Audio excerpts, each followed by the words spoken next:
నమస్కారం, ప్రజాపిలుపు న్యూస్ కి స్వాగతం. హెడ్లైన్ చూద్దాం.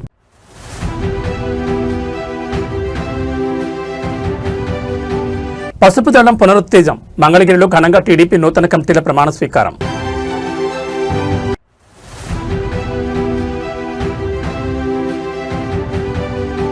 కుకట్పల్లిలో ఆధ్యాత్మిక సందడి. వైభవంగా గరుడ హనుమత్ స్వామివార్ల మూర్తి స్థాపన.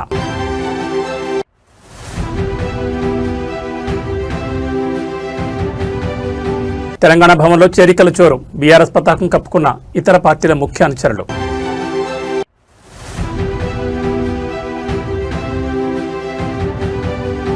పదవుల కోసం కాదు, ప్రయోజనాల కోసమే మద్దతు స్పష్టం చేసిన ప్రొఫెసర్ కోదండరాం. ఇక డీటెయిల్స్ చూస్తే తెలుగుదేశం పార్టీ నూతన కమిటీల కొలువు ఘనంగా ప్రారంభమైంది. మంగళగిరిలోని పార్టీ కేంద్ర కార్యాలయంలో జరిగిన నూతన కార్యవర్గ ప్రమాణ స్వీకార కార్యక్రమంలో ముఖ్యమంత్రి, పార్టీ అధినేత చంద్రబాబు నాయుడు పాల్గొన్నారు. ఈ సందర్భంగా ఆయన పార్టీ శ్రేణుల్లో నూతన ఉత్సాహాన్ని నింపారు. బలమైన కేడర్ కలిగిన ఏకైక పార్టీ తెలుగుదేశం అని చంద్రబాబు స్పష్టం చేశారు. ఓటమి ఎదురైనప్పుడు చాప చుట్టేసే పార్టీలను చూశామని, కానీ గెలిచినా ఓడినా సగర్వంగా ఎగిరేది కేవలం మన పసుపు జెండా మాత్రమేనని ఆయన ఉద్ఘాటించారు. 4 దశాబ్దాల్లో ఎన్నో సంక్షోభాలను చూశామని, కార్యకర్తల పౌరుషం ఏనాడు తగ్గలేదని కొనియాడారు. సీనియర్లు గౌరవిస్తూనే కొత్త రక్తాన్ని ప్రోత్సహించామని, దాదాపు 250 మందితో పక్కా ప్రణాళికతో కమిటీలు వేశామని తెలిపారు. క్లస్టర్ ఇన్ఛార్జ్ స్థాయి నుంచి పొలిట్ బ్యూరో వరకు పదవులిచ్చి కార్యకర్త అధినేత అనే సిద్ధాంతాన్ని ఆచరణలో చూపించామని పేర్కొన్నారు.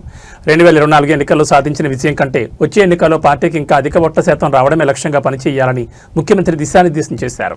అందరూ కూడా గుండె మీద చేయబెట్టుకొని ప్రమాణం చేయాలి. ఆత్మసాక్షిగా తెలుగుదేశం పార్టీ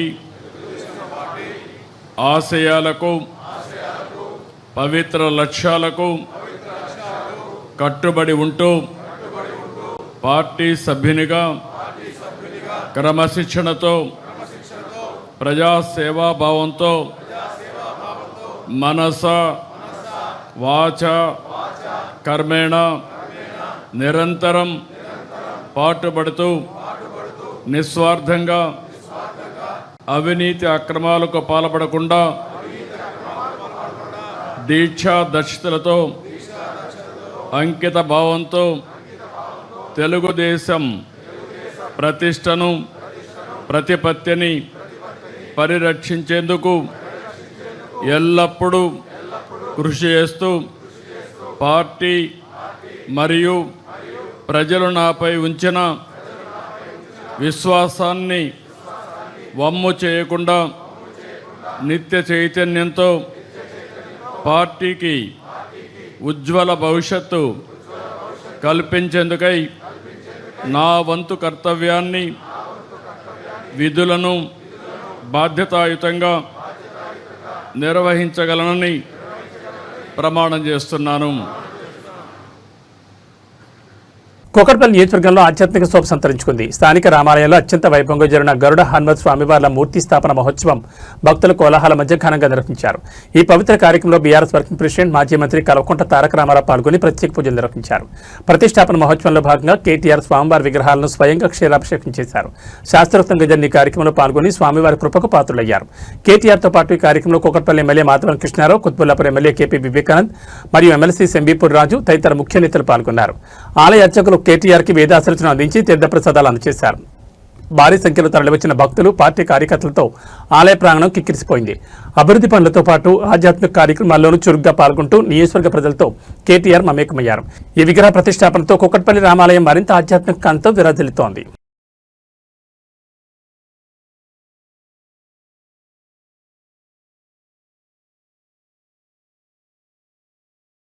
తెలంగాణ రాజకీయాల్లో చేరికల పర్వం ఊపందుకుంది. ప్రధానంగా ఉమ్మడి మహబూబ్నగర్ జిల్లా కల్వకుర్తి నియోజకవర్గంలో కాంగ్రెస్ మరియు బీజేపీ పార్టీలకు గట్టి ఎదురుదెబ్బ తగిలింది. ఆయా పార్టీలకు చెందిన పలువురు కీలక నాయకులు మరియు కార్యకర్తలు ఈ రోజు తెలంగాణ భవన్ వేదికగా బీఆర్ఎస్ పార్టీలు చేరారు. కల్వకుర్తి నియోజకవర్గం నుంచి తరలివచ్చిన కాంగ్రెస్, బీజేపీ నాయకులకు బీఆర్ఎస్ ముఖ్య నేతలు గులాబీ కండువాలు కప్పి పార్టీలకు సాదరంగా ఆహ్వానించారు. క్షేత్రస్థాయిలో పట్టున్న నాయకులు పార్టీలు చేరడంతో కల్వకుర్తి నియోజకవర్గంలో బీఆర్ఎస్ శ్రేణుల్లో కొత్త ఉత్సాహం నెలకొంది. పార్టీ సిద్ధాంతాలకు ఆకర్షితులై కేసీఆర్ నాయకత్వంపై నమ్మకంతోనే తాము చేరుతున్నట్లు వలస వచ్చిన నేతలు స్పష్టం చేశారు. ఈ చేరికల సందర్భంగా కల్వకుర్తి నుంచి భారీ సంఖ్యలో కార్యకర్తలు తెలంగాణ భవన్ చేరుకున్నారు. జై తెలంగాణ, జై కేసీఆర్ నినాదాలతో పార్టీ కార్యాలయం మారుమోగిపోయింది. ఎన్నికలు ఏమైనా ప్రజల పక్షాన్ని నిలబడేది కేవలం బీఆర్ఎస్ మాత్రమేనని, అందుకే ఇతర పార్టీల నుంచి భారీగా వలసలు కొనసాగుతున్నాయని పార్టీ నేతలు ధీమా వ్యక్తం చేస్తున్నారు. ఈ చేరికలు రాబోయే రోజుల్లో కల్వకుర్తి రాజకీయాలపై ఎలాంటి ప్రభావం చూపుతాయో చూడాలి. గారి ఊరు నుంచే ఈ రోజు మాడుగుల మండలం నుంచే మాడుగుల మండలం నుంచే నీ పతనానికి పునాది పడ్డది. మా శ్రీధర్ గోవిందు, అప్పారెడ్డిపల్లి గ్రామస్తులు, మరెన్నో గ్రామాలు పెద్ద ఎత్తున మీ అత్తగారి ఊరు నుంచే ఇలా తెలంగాణ భవన్కి వచ్చిండ్రు. ఎవరు పాత్రలో పడుతున్నారో మీరు ఒకసారి గుర్తించండి చెప్తూ, మరి ఎంతో బిజీగా ఉన్న ఈరోజు మరి శ్రీధర్ గోవింద్ గారిని మరెందరో పార్టీలో జాయిన్ అవుతున్న ముఖ్య నాయకులందరినీ ఆశీర్వదించడానికి వచ్చిన పెద్దలు గౌరవనీయులు కేటీఆర్ గారికి మరొకసారి హృదయపూర్వక ధన్యవాదాలు చెప్తూ జై తెలంగాణ. ప్రవీణ్ అన్నకు ధన్యవాదాలు. ఇప్పుడు మనం ఎదురు చూస్తున్నటువంటి మన నాయకుడు, మన వర్కింగ్ ప్రెసిడెంట్ పెద్దలు గౌరవనీయులు మన కేటీఆర్ గారిని మాట్లాడవలసిందిగా మీ అందరి పక్షాన కోరుతా ఉన్నాను. అందరికీ నమస్కారం. జై Telangana.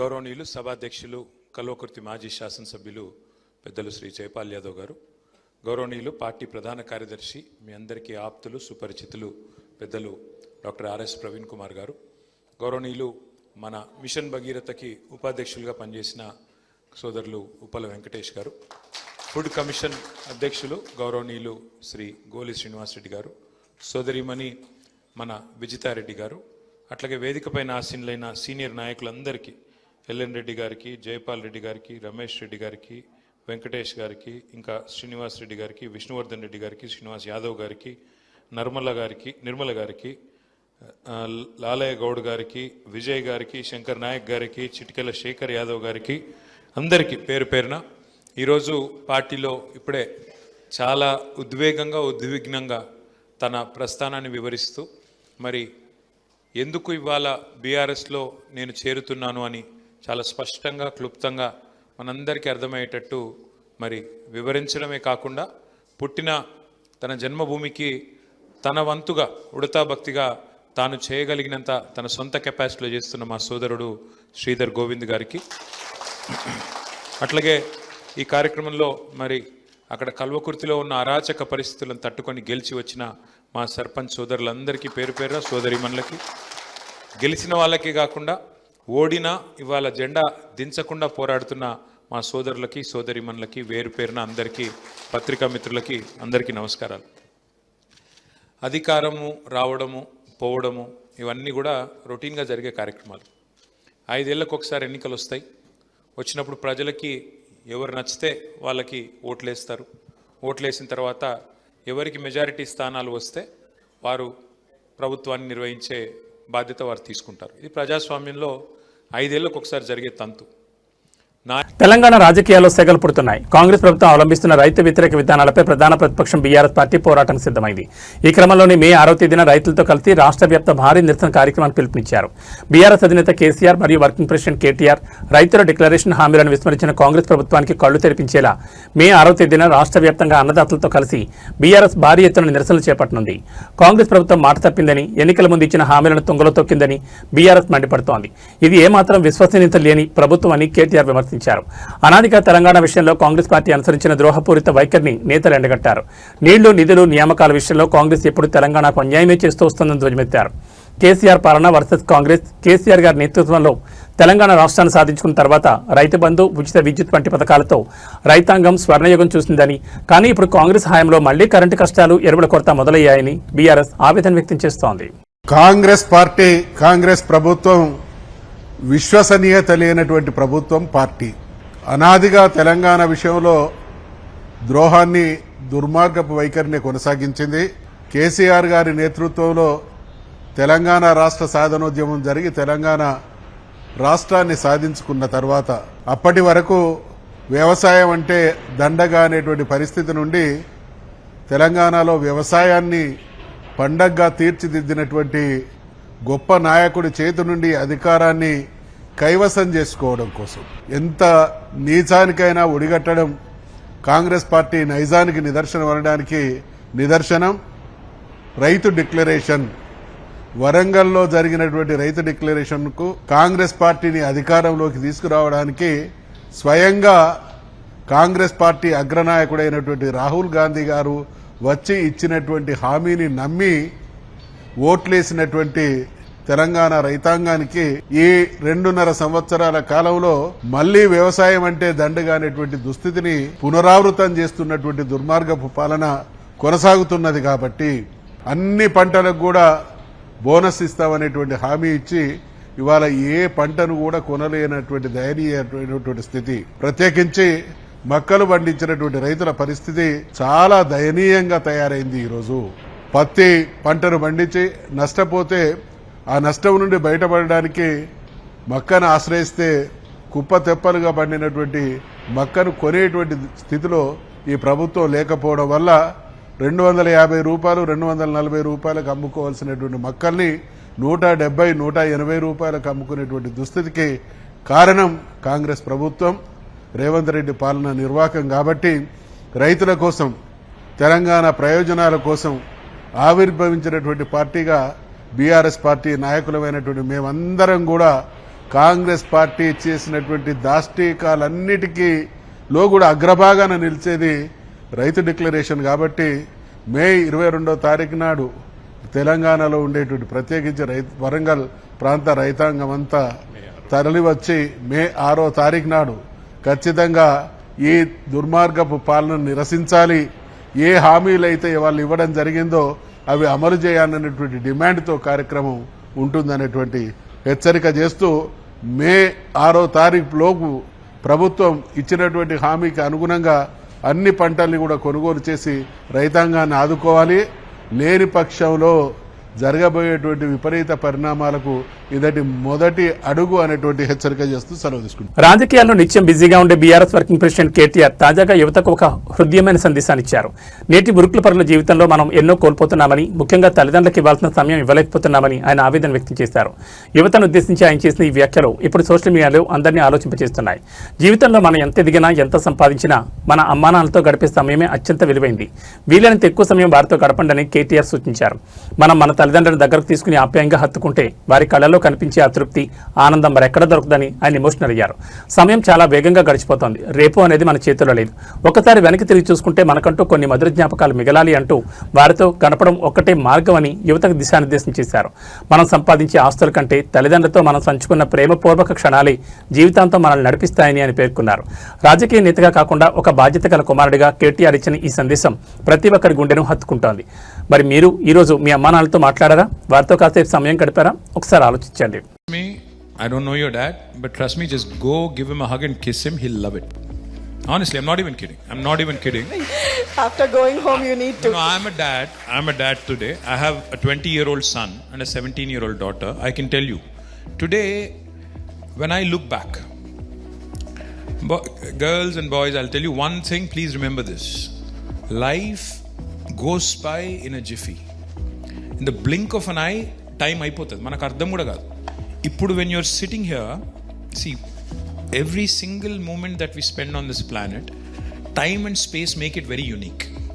That those two coordinates make every single occasion, every single situation unique. But కళ్ళు మూసి తెరిచే లోపల అంటారు చూడు, నిజంగా కూడా మీకు ఇప్పుడు నా కాలేజ్ డేస్ అని గుర్తు చేసుకుంటే 90% గుర్తురాదు. 10% ఏదో కొన్ని things I remember. School days అనుకుంటే మేబీ 5% ఐ రిమెంబర్.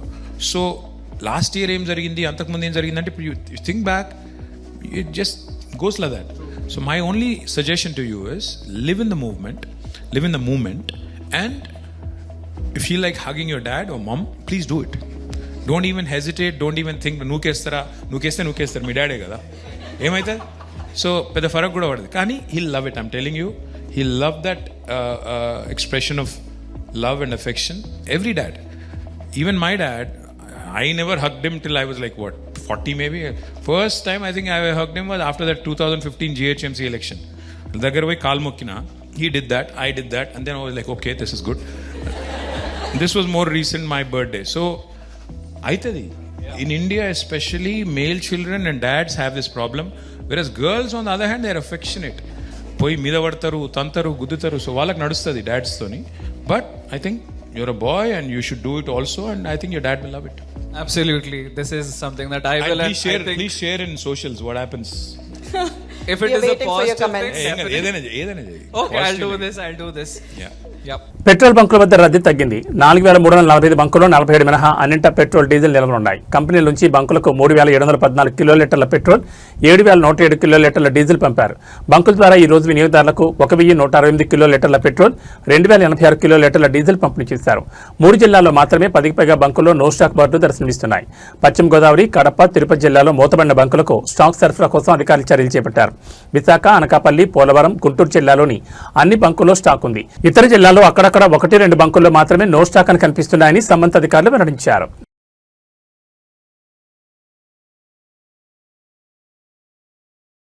కాకినాడ జిల్లా ప్రజలకు ఇంధన సరఫరాపై ఉన్న ఆందోళనను పటాపంచలు చేశారు కాకినాడ ఎంపీ తంగెళ్ల ఉదయ్ శ్రీనివాస్. పశ్చిమాసియాలో నెలకొన్న ఉద్రిక్తతల వల్ల అంతర్జాతీయంగా ఇంధన సరఫరాపై తాత్కాలిక ఒత్తిడి ఏర్పడిందని, అయితే ఇప్పుడు పరిస్థితి పూర్తిగా అదుపులోకి వచ్చిందని ఆయన స్పష్టం చేశారు. కేవలం మాటలతోనే కాకుండా స్వయంగా క్షేత్రస్థాయిలోకి వెళ్లి ప్రజల్లో భరోసా కల్పించారు. కాకినాడలోని సూర్యచంద్ర ఫిల్లింగ్ స్టేషన్ చేరుకున్న ఆయన అక్కడ స్వయంగా ఆయిల్ ట్యాంకర్ను అన్లోడ్ చేయడమే కాకుండా వాహనదారులకు స్వహస్తాలతో పెట్రోల్ నింపి అందరినీ ఆశ్చర్యపరిచారు. పెట్రోల్, డీజిల్ సరఫరాలో ఎటువంటి కొరత లేదని, వినియోగదారులు ఆందోళన చెందాల్సిన అవసరం లేదని ఈ సందర్భంగా ఆయన పిలుపునిచ్చారు.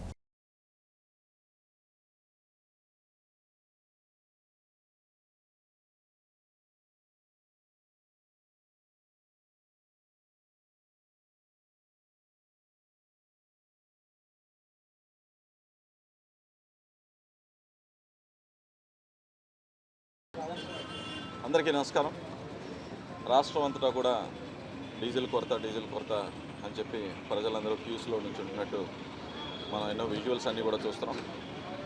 సో రాష్ట్ర ముఖ్యమంత్రి గారు చంద్రబాబు నాయుడు గారు, అలాగే ఉప ముఖ్యమంత్రి పవన్ కళ్యాణ్ గారు, అండ్ మెయిన్గా ఫాదర్ చనిపోయినా సరే అక్కడ ఉంటున్నా సరే మన civil supplies minister Nadella Manohar గారు దీన్ని ప్రత్యేకంగా పర్యవేక్షిస్తూ ఎవరికి కూడా డీజిల్ కొరత లేకుండా మ్యాక్సిమం ప్రయత్నం చేస్తాం.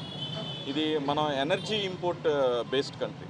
సో 85% ఆఫ్ ద ఎనర్జీ వచ్చేసి మనం ఇతర దేశాల నుంచి దిగుమతి చేసుకోవాలి. వార్ రావటం వల్ల, అక్కడ వెస్ట్ ఏషియా వార్ రావటం వల్ల ట్యాంకర్స్ అన్నీ ఆగిపోవడం జరిగింది. అప్పటికీ కూడా మోడీ గారి, చంద్రబాబు నాయుడు గారి, అలాగే పవన్ కళ్యాణ్ గారి నేతృత్వంలో ఏర్పడిన ఎన్డీఏ ప్రభుత్వం అన్ని దేశాల కన్నా ఎక్కువగా ప్రయత్నం చేసి మనకి వీలైనంత ఇబ్బందిని తగ్గించే విధంగా ట్యాంకర్స్ నది కూడా తీసుకురావడం జరుగుతుంది. ప్రత్యేకంగా కాకినాడ జిల్లాలో 160 పెట్రోల్ బంకులు ఉన్నాయి. మీకు వాస్తవం అనేది కూడా చెప్తున్నాను పబ్లిక్ అందరికీ కూడా. ఈ 160 పెట్రోల్ బంకులో ఎవ్రీడే కన్జంప్షన్ మన కాకినాడలో రెగ్యులర్గా కొరత లేనప్పుడు కూడా ప్రతిరోజు సుమారు 3,80,000 లీటర్లు జిల్లా వ్యాప్తంగా, అంటే కాజులూరు మండలంతో కూడా కలుపుకుని 3,80,000 లీటర్లు డీజిల్ని మనం వినియోగించుకుంటాం. అలాగే 2,50,000 లీటర్ల పెట్రోల్ కూడా వినియోగించుకుంటాం. దీనికి యాక్చువల్గా పీపుల్ని భయభ్రాంతులకు గురి చేసి సోషల్ మీడియాలో డీజిల్ అయిపోతుంది లేదు అనటం వల్ల 3,80,000 కాస్త 6.5 లక్షల లీటర్లు ప్రతిరోజు మనం అంటే పానిక్ సిచ్యువేషన్లో 6.5 లక్షలు కొట్టించేసుకుంటున్నారు. అంటే డీజిల్ కొరత కన్నా కూడా ఎక్కువ. ఇప్పుడు 2,000 కొట్టించుకునేటోళ్ళు కావాలని అవసరం లేకపోయినా 4,000, 6,000 సడన్గా వచ్చేసి ఒక బ్యాంకులో కూడా వెళ్ళి మీరు మొత్తం నా డబ్బులు అన్నీ ఇచ్చేయండి అంటే బ్యాంక్ అయినా ఇబ్బంది ఉంటుంది. అది చదువుకుంటాకి టైం పడుతుంది తప్ప ఏ బిజినెస్లోనైనా సరే. అలాగే ఎవరో ఏ భయభ్రాంతులు గురవ్వక్కర్లేదు. వెస్ట్ ఏషియాలో వారం జరుగుతున్న వాస్తవం కరెక్టే, కొంచెం అటు ఇటు ఉండొచ్చు. బట్ మనకున్న 160 పెట్రోల్ బంకుల్లో కూడా 3,80,000 నుంచి 6,50,000కి వెళ్ళింది. సో దీంట్లో డ్రై అయిన పెట్రోల్ బంకులు కాకినాడ జిల్లా వరకు 11, అందులో 1 కాజులూరు మండలం, మొత్తం 10 బంకులే డ్రై అయింది. వాటికి కూడా ఈరోజు ఈవినింగ్ డ్రై అనేది ఏ పెట్రోల్ బంక్లో కూడా డీజిల్ పెట్రోల్ లేకుండా మొత్తం 160కి 160 పెట్రోల్ బంకుల్లో ఇంక్లూడింగ్ నయారా, బీపీసీఎల్, హెచ్పీసీఎల్, ఐఓసీఎల్లో కూడా అన్ని బంక్స్లో కూడా డీజిల్ అండ్ పెట్రోల్ అవైలబిలిటీ ఉంది. దీంట్లో ఇప్పుడు కోత వచ్చే సీజన్ కాబట్టి రైతులందరికీ కూడా ప్రతి ఒక్క మెషిన్కి కూడా మ్యాపింగ్ చేయడం జరిగింది, టోకన్స్ ఇవ్వడం జరుగుతుంది. ఫస్ట్ ప్రయారిటీలో రైతులు ఎవరో ఇబ్బంది పడకూడదని చెప్పి ప్రతి మిషన్కి కూడా రోజుకి 12 గంటలు పనిచేసే విధంగా 70 లీటర్లు దానికి ఏర్పాటు చేసే విధంగా సివిల్ సప్లైస్ మినిస్టర్ గారు, మేము అందరూ, ముఖ్యమంత్రి గారు, ఉప ముఖ్యమంత్రి గారు ఆదేశాల మేరకు ఇక్కడ పనిచేస్తున్నాం. అలాగే ప్రతి ఒక్క రైతుకి, ప్రతి ఒక్క మిషన్కి కూడా 12 గంటలకు పనిచేసే విధంగా 70 లీటర్లు ఇవ్వడం జరుగుతుంది. ఎక్కడ ఇబ్బంది వచ్చినా, ఎవరికి ఇవ్వలేకపోయినా సరే మీరు కంపల్సరీ డిఎస్ఓ గారిని కానీ, ఎంపీ కార్యాలయం కానీ, అక్కడ ఉన్న సివిల్ సప్లైస్ అధికారులను కానీ మీరు సంప్రదించవచ్చు. ఎవరికి ఏ ఆటంకం లేకుండా ఈ స్మూత్ సప్లై ఆఫ్ ఎనర్జీని ఇవ్వటం కోసం మేము అందరూ కృషి చేస్తున్నాం. అలాగే డిప్యూటీ తహసీల్దార్స్ని వైజాగ్ కూడా పంపడం జరిగింది. వైజాగ్ పంపించి అక్కడ ఉండి ప్రత్యేకంగా అక్కడ ఉండి టెర్మినల్స్ నుంచి రాజమండ్రి నుంచి వైజాగ్ నుంచి టెర్మినల్స్ నుంచి వచ్చే దగ్గర కూడా ఇబ్బంది లేకుండా కాకినాడ జిల్లా వరకు నెంబర్ 1 పొజిషన్లో ఏ ఇబ్బంది లేకుండా సర్వీస్ చేయడం జరుగుతుంది. ఎవరు ప్యానిక్ గురవద్దు. నిజంగా తగ్గినప్పుడు ప్రభుత్వమే నోటిఫై చేస్తుంది. నోటిఫై చేసినప్పుడు ఎంత కొట్టించుకోవాలి ఏం కొట్టించుకోవాలని అప్పుడు ఎదురు చూద్దాం తప్ప ఇప్పుడు ప్యానిక్ అయ్యి మొత్తం కార్లు బళ్ళు అన్నీ కూడా అక్కర్ లేకుండా నింపేసుకుని డ్రై అవుట్ చేయొద్దని చెప్పి ప్రజలు కూడా మీన్స్ రిక్వెస్ట్ చేసుకుంటూ ఈరోజు ఇప్పుడు కూడా డాక్టర్ గారి బంక్లో ఎప్పటి నుంచో సర్వీస్ చేస్తున్న నెంబర్ 1 బంక్ ఇది. ఇప్పుడు కూడా ట్యాంకర్ అన్లోడ్ చేయడం జరుగుతుంది. సో పబ్లిక్ అందరూ కూడా క్యూస్ అన్నీ కూడా తగ్గిపోయినాయి. సో స్మూత్ సప్లై ఉంటుంది. డెఫినెట్లీ ఏదైనా ఉద్దేశం ఉంటే కనుక గవర్నమెంట్ నోటిఫై చేస్తే అప్పటి వరకు ఎవరో భయపడొద్దని చెప్పి అందరినీ I'm requesting all of you. Thank you. Telangana నూతన డీజీపీగా సివి ఆనంద్ ఎంపిక చేస్తూ ప్రభుత్వం మంగళవారం ఉత్తర్వులు జారీ చేసింది. ప్రస్తుతం డీజీపీ శివధారెడ్డి గురువారం పదవి విరమణ చేస్తున్న నేపథ్యంలో ఆయన స్థానంలో ఆనంద్ మే 1న బాధ్యతలు చేపట్టనున్నారు. ప్రస్తుతం ఆయన హోంశాఖ ప్రత్యేక ప్రధాన కార్యదర్శిగా పనిచేస్తున్నారు. సుప్రీంకోర్టు మార్గదర్శకాల మేరకు యూపీఎస్సీ ద్వారా ఎంపికైన ఆనంద్ 2 ఏళ్ల పాటు ఆ పోస్టులో కొనసాగనున్నారు. 22 ఏళ్ల వయసులో మొదటి ప్రయత్నంలోని ఐపీఎస్కి ఎంపికైన ఆనంద్ 34 ఏళ్ల పాటు ఉమ్మడి రాష్ట్రం తెలంగాణలో అనేక విభాగాల్లో సుదీర్ఘ సేవలందించారు. సిఐడిలో పనిచేస్తున్న సమయంలో కృషి బ్యాంక్ కేసులో ప్రధాన నిందితులు బ్యాంకాక్లో నక్కిన కొసరాజు వెంకటేశ్వరరావును భారత్కు రప్పించడంలో ప్రత్యేక చొరవ తీసుకుని సిఐడి సాధించిన కీలక విజయాల్లో ఒకటిగా నిలిచారు. స్వతహాగా క్రికెట్ క్రీడాకారుడైన ఆనంద్ చదువుకునే రోజుల్లోనే అండర్-22కు ఎంపికయ్యారు. సికింద్రాబాద్ క్లబ్ తరఫున ఆడుతూ 5 సెంచరీలు సాధించారు. 2019లో అఖిల భారత టెన్నిస్ టోర్నీలో ప్రథమ స్థానం సాధించారు. పలు గోల్ఫ్ టోర్నమెంట్లోనూ పాల్గొన్నారు. 2002లో రాష్ట్రపతి శౌర్య పథకం, 2007లో భారత పోలీస్ పథకం, 2017లో రాష్ట్రపతి పథకంతో పాటు ఎన్నో అవార్డులు అందుకున్నారు. పూర్తిస్థాయి డీజీపీ ఎంపికకు సంబంధించి కొంతకాలంగా వివాదం నడుస్తున్న సంగతి తెలిసిందే. ఉత్తరప్రదేశ్ మాజీ డీజీపీ ప్రకాష్ సింగ్ కేసులో డీజీపీ ఎంపికై తాము జారీ చేసిన మార్గదర్శకాలను చాలా రాష్ట్రాలు పట్టించుకోవడం లేదని సుప్రీంకోర్టు తెలంగాణతో పాటు కొన్ని రాష్ట్రాలపై ఆగ్రహం వ్యక్తం చేసింది. దీంతో రాష్ట్ర ప్రభుత్వం సుప్రీం మార్గదర్శకాలకు అనుగుణంగానే అర్హులైన అధికారులతో కొన్ని జాబితాను పలుమార్లు యూపీఎస్సీకి పంపింది. కానీ అందులో తప్పులు దొర్లాయని యూపీఎస్సీ తిప్పి పంపింది. వీటన్నిటిని సరిదిద్ది చివరిగా గత ఫిబ్రవరిలో పంపిన జాబితా నుంచి సివి ఆనంద్, వినయ్ ప్రభాకర్ ఆప్టే, సౌమ్య మిశ్రాల పేర్లను ఎంపిక చేసిన యూపీఎస్సీ ఈ వివరాలను తిరిగి రాష్ట్ర ప్రభుత్వానికి పంపింది. ఈ ముగ్గురు నుంచి సర్కార్ ఇప్పుడు సివి ఆనంద్ను డీజీపీగా ఎంపిక చేసింది.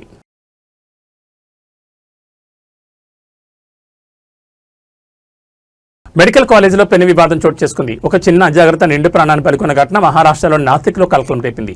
లిఫ్ట్ దగ్గర వేచి చూస్తున్న సమయంలో జరిగిన ఈ ఘోర ప్రమాదానికి సంబంధించిన వివరాలు చూస్తే నాసిక్లోని ఒక ప్రైవేట్ మెడికల్ కాలేజీలో జ్యోతి అని 50 ఏళ్ల మహిళ లిఫ్ట్ కోసం వేచి చూస్తోంది. లిఫ్ట్ ఎక్కడ ఉందో అని ఆ ఆతృతతో ఆమె లిఫ్ట్ డోర్ వద్దకు వెళ్లి లోపలికి కిందకి తెంగు చూస్తుంది. దురదృష్టవశాత్తు సరిగ్గా అదే సమయంలో లిఫ్ట్ పైనుంచి కిందకు రావడంతో ఆమె తల అందులో చిక్కుకుపోయింది. తీవ్రంగా గాయపడిన జ్యోతిని వెంటనే ఆసుపత్రికి తరలించినప్పటికీ చికిత్స పొందుతూ మృతి చెందింది. ఈ హృదయ విదారక దృశ్యాలన్నీ అక్కడ ఉన్న సీసీటీవీ కెమెరాలో రికార్డ్ అయ్యాయి. లిఫ్ట్ వద్ద ఏమాత్రం అజాగ్రత్తగా ఉన్నా ఎంతటి ప్రమాదమో ఈ ఘటన మరోసారి నిరూపించింది. అధికారులు ఈ ఘటనపై కేసు నమోదు చేసుకుని దర్యాప్తు చేస్తున్నారు.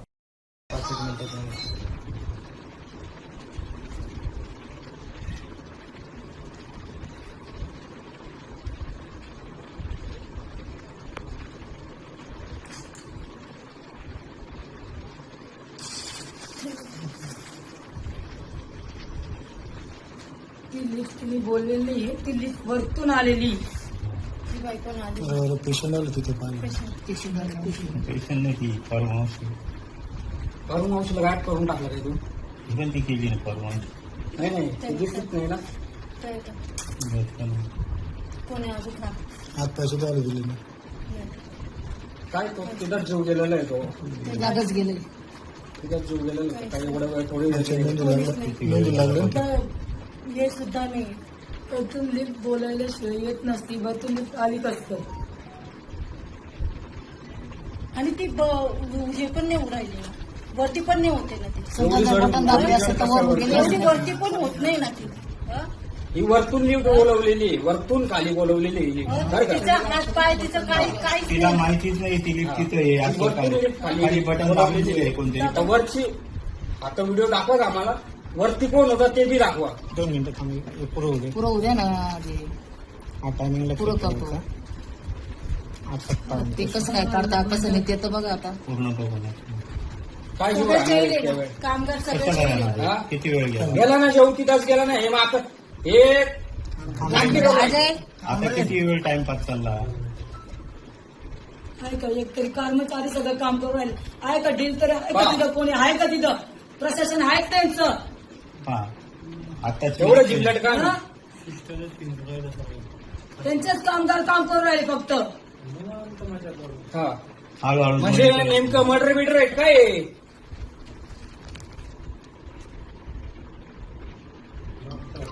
ती अटकेलच आहे ती. गेला नाही जीव तिथंच गेला नाही. यांचा ड्रामा चालू आहे हा सगळा ड्रामा चालू आहे. का भाडकावणी मुद्दाम केलं काही नाही. काहीच नाही एवढी मोठीच वजन कुठं किती शक्य वेळ आहे का? गेला? कोणाला आवाज दिला की नाही? ती कोणाला आवाज देते का कोणाला ते कळायला पाहिजे होतं. एक तर खाली कोणी आवाज दिला. खालची सीएनडीचं ते हे घ्या. दोन मिनिट थांबा रे. ही काढते वाढता कसं आहे पाहू द्या. हे निघाल्यानंतर आहे ना त्याच अजून त्यांनी काहीच केलेलं नाही. खालचं राहणार आहे. नाही शक्यच नाही शक्य नाही. एवढा वेळ मग तुम्ही व्हेंटिलेटर का ठेवलं?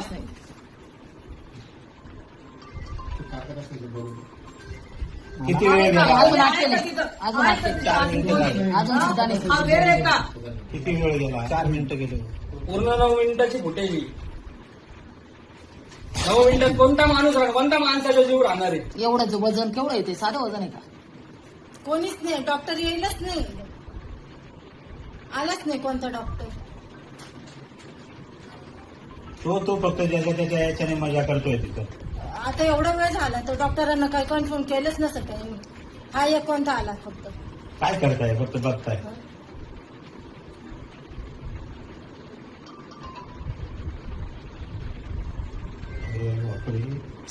आडलं कसं एवढं रक्त. బిగ్ బాస్ ఫేమ్ నటి అశ్వరెడ్డి మరోసారి వార్తల్లో నిలిచారు. గత కొంతకాలంగా వివాదాలు దూరంగా ఉంటున్న ఈ బ్యూటీ ఇప్పుడు ఒక సంచలన ఆడియో కాల్తో సోషల్ మీడియాను షేక్ చేస్తున్నారు. ఒక వ్యక్తితో అశ్వరెడ్డి జరిపిన సంభాషణ ఇప్పుడు నెట్టింట వైరల్గా మారింది. ఆ ఆడియోలో ఉన్న ముఖ్యాంశాలు గమనిస్తే కేవలం డబ్బుల విషయంలోనే ఈ వివాదం నడుస్తున్నట్లు అర్థమవుతోంది. నాకు మే నెల వరకు టైం ఇస్తే నీకు రావాల్సిన 1.5 కోట్లు వెనక్కి ఇచ్చేస్తాను, అంతవరకు ఆగాల్సిందే అంటూ అశ్వ స్పష్టం చేశారు. కాదు కూడదని నాపై ఒత్తిడి తెస్తే నేను కూడా ఎదురు కేసు పెడతాను, నన్ను ఇబ్బంది పెట్టాలని చూస్తే ఊరుకోరని సదరు వ్యక్తిని హెచ్చరించారు. మా ఇంట్లో వారిని గొడవలోకి తీసుకురావద్దు, అది పద్ధతి కాదు అని హెచ్చరిస్తూనే సమస్యను సామరస్యంగా పరిష్కరించుకుందామని కోరారు. ఈ వివాదాన్ని పరిష్కరించడానికి ప్రవీణ్ మరియు ప్రముఖ జ్యోతిష్యుడు వేణుస్వామితో మాట్లాడదామని, వారు చెప్పినట్లు విందామని అశ్వరెడ్డి ఆ ఆడియోలో పేర్కొనడం ఇప్పుడు చర్చనీయాంశంగా మారింది. అయితే ఈ ఆడియోలో వినిపిస్తున్న గొంతు నిజంగా ఆమెదేనా? అసలు ఆ 1.5 కోట్ల వివాదం దేనికి సంబంధించింది? ఈ విషయంలో వేణుస్వామి ప్రస్తావన ఎందుకు వచ్చింది అనే కోణంలో సోషల్ మీడియాలో రకరకాల చర్చలు నడుస్తున్నాయి. దీనిపై అశ్వరెడ్డి నుంచి ఇంకా అధికారిక స్పందన రావాల్సి ఉంది. అదే వెంకీ, నువ్వు ఇప్పుడు మళ్ళీ ప్రవీణ్ అక్కకు ఫోన్ చేసావు అని చెప్పి కాల్ చేసింది నాకు. Okay, that is your wish, చేసావు. నేను ఇప్పుడు నీకు మళ్ళీ చెప్తున్నాను, మే వరకు టైం ఇస్తే నీకు 1.5 తిరిగి వెనక్కి ఇచ్చేస్తాను త్రూ అకౌంట్. అర్థమైందా? త్రూ అకౌంట్ మే వరకు టైం ఇస్తే నేను నీకు మళ్ళీ వెనక్కి ఇచ్చేస్తాను. ఆ మిగిలిన డబ్బులు అంటావా, నేను లైఫ్ లో సెటిల్ అయినప్పుడు నా దగ్గర ఉన్నప్పుడు నేను ఇస్తాను. అది కూడా నేను ఇవ్వను అనట్లేదు. లేదు కుదరదు, నాకు ఇదంతా అవ్వదు అంటే పెద్ద మనుషులకి నువ్వే ఫోన్ చేసావు కదా. నా జీవితంలో పెద్ద మనుషులు ప్రవీణ గారు మాత్రమే. సో ఆ ప్రవీణ అక్కకి వేణుస్వామిని పెడతావా లేకపోతే ఇంకెవరినైనా పెట్టుకుంటావా, నేను పిలుస్తాను, నువ్వు పిలుచుకో. ఓకే, నేను ఇంకా నీ ముఖం చూడాలనుకోవట్లేదు, ఈ విషయం గురించి మాట్లాడాలనుకోవట్లేదు. నాకు మే అనే ఒక్క టార్గెటే కనబడుతుంది, మే వరకు నేను నీకు డబ్బులు ఇవ్వాలి అంతే. లేదు కాదు అంటే నేనే పెడతాను హెరాస్మెంట్ కేసు. ఎందుకంటే మా అక్కని ఇన్వాల్వ్ చేస్తున్నాడు, మా మమ్మీని ఇన్వాల్వ్ చేస్తున్నాడు, లేకపోతే మా ఇంటికి వస్తానంటున్నాడు. అసలు నా పర్మిషన్ లేకుండా నువ్వు మా ఇంటికి రావడం ఏంటి, లేకపోతే నేను మీ ఇంటికి వెళ్ళడం ఏంటి? ఇంట్లో వాళ్ళు ఇన్వాల్వ్ చేసుకోకుండా నువ్వు నేను మాట్లాడాలి, నువ్వు నేను సాల్వ్ చేసుకోవాలి అంటే నా వైపు నుంచి ప్రవీణ్ అక్క వేణుస్వామి మధ్యలో కూర్చుంటారు. మే వరకు నేను ఆ డబ్బులు సెటిల్ చేస్తాను. అది తెలుగు సినిమా అంటేనే రంగుల ప్రపంచం. ఈ ప్రపంచానికి 4 బలమైన మూలస్తంభాలు మన అగ్ర కథానాయకులు చిరంజీవి, బాలకృష్ణ, వెంకటేష్ మరియు నాగార్జున. దశాబ్దాలు గడుస్తున్న, తరాలు మారుతున్న వీరి క్రేజ్ మాత్రం తగ్గలేదు సరికదా. నవతరం హీరోలకు ధీటుగా వరుస సినిమాలతో బాక్సాఫీస్ వద్ద సత్తాచాటుతున్నారు. తాజాగా ఈ 4 హీరోలు తమ కొత్త సినిమాలతో అభిమానులను అలరించేందుకు సిద్ధమయ్యారు. వరుస విజయాలతో జోరు మీద ఉన్న మెగాస్టార్ చిరంజీవి పక్కా ప్లానింగ్ తో సినిమాలు పట్టాలెక్కిస్తున్నారు. వాల్తేరు వేరే వంటి బ్లాక్ బస్టర్ తర్వాత దర్శకుడు బాబీతో మరోసారి చేతులు కలిపారు చిరంజీవి. కేవీఎన్ ప్రొడక్షన్స్ నిర్మిస్తున్న ఈ భారీ కమర్షియల్ ఎంటర్టైనర్ త్వరలోని షూటింగ్ ప్రారంభించుకోనుంది. ఇది పూర్తయిన వెంటనే దసరా ఫేమ్ శ్రీకాంత్ పోదిల దర్శకత్వంలో మరో వైవిధ్యమైన సినిమాకు మెగాస్టార్ గ్రీన్ సిగ్నల్ ఇచ్చారు. రాజకీయాల్లో, సామాజిక సేవలో ఎంత బిజీగా ఉన్నా సినిమాల విషయంలో బాలయ్య రూటే వేరు. ప్రస్తుతం గోపీచంద్ మల్లిని దర్శకత్వంలో ఒక మాస్ యాక్షన్ మూవీ చేస్తున్న బాలయ్య దీంతో పాటే కొరటాల శివ దర్శకత్వంలో మరో సినిమాను సమాంతరంగా పూర్తి చేయనున్నారు.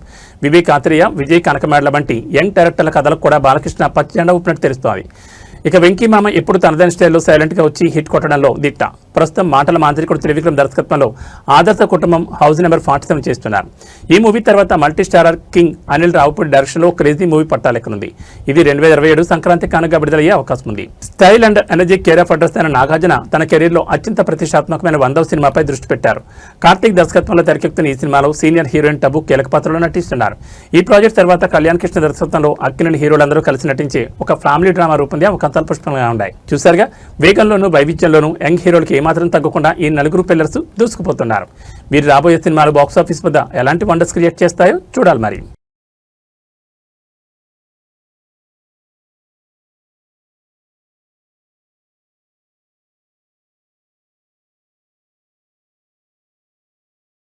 తెలంగాణ జనసమితి ఆవిర్భావ దినోత్సవ వేడుకలు ఘనంగా జరిగాయి. ఈ సందర్భంగా పార్టీ అధ్యక్షుడు ప్రొఫెసర్ కోదండరాం కాంగ్రెస్తో తమ బంధం మరియు పార్టీ భవిష్యత్ కార్యాచరణపై కీలక వ్యాఖ్యలు చేశారు.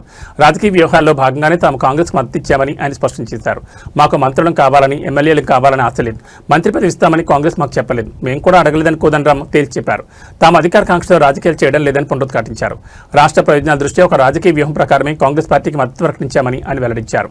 అవసరమైన ప్రతి సందర్భంలోనూ ప్రజల పక్షాన్ని నిలబడి తోడుగా ఉన్నామని గుర్తు చేశారు. పార్టీ తదుపరి అడుగులు ఎటువైపు అన్నదానిపై స్పష్టతనిస్తూ మే 12న టీజేఎస్ ప్లీనరీ సమావేశం నిర్వహించనున్నట్టు తెలిపారు. ఈ సమావేశంలో పార్టీ భవిష్యత్తుకు సంబంధించి అత్యంత కీలక నిర్ణయాలు తీసుకోబోతున్నట్లు ప్రకటించారు. తెలంగాణ ఉద్యమ కాలం నుంచి తనదైన ముద్ర వేసిన కోదండరాం ఇప్పుడు ప్లీనరీ వేదికగా ఎలాంటి ప్రకటన చేయబోతున్నారు, టీజేఎస్ భవిష్యత్తులో ఏ పాత్ర పోషించనుంది అన్నది ఇప్పుడు రాజకీయ వర్గాల్లో ఆసక్తికరంగా మారింది.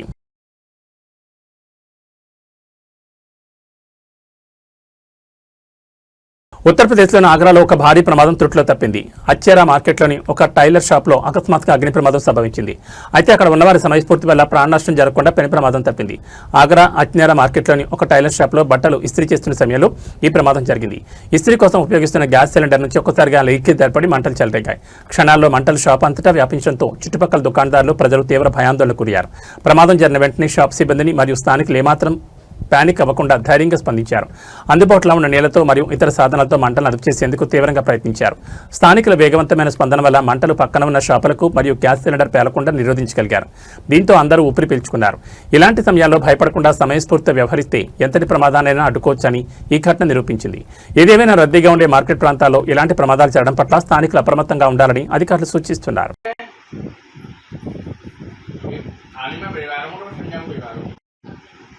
आयुष ब्लड दे रही है थाली में परिवारों को समझाऊं परिवारों को दे रहे यार एक यार अब यार हम कर पाना यार ओके तो कर देते हैं कर देते हैं क्या बोलो दे रहे यार कल पर कर रहा यार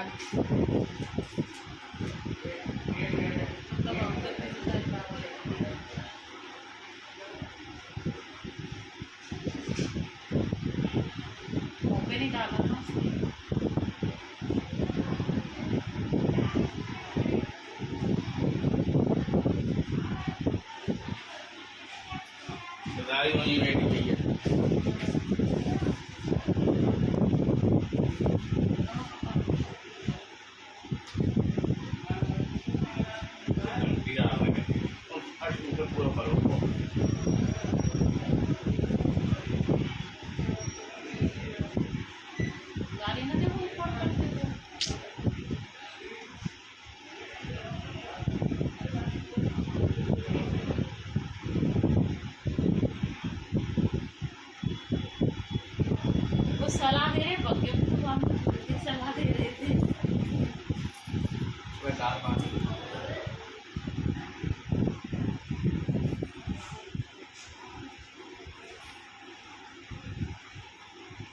घंटे लोटन के करा रहा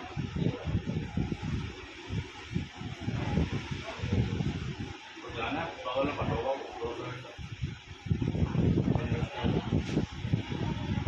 कैसे होगा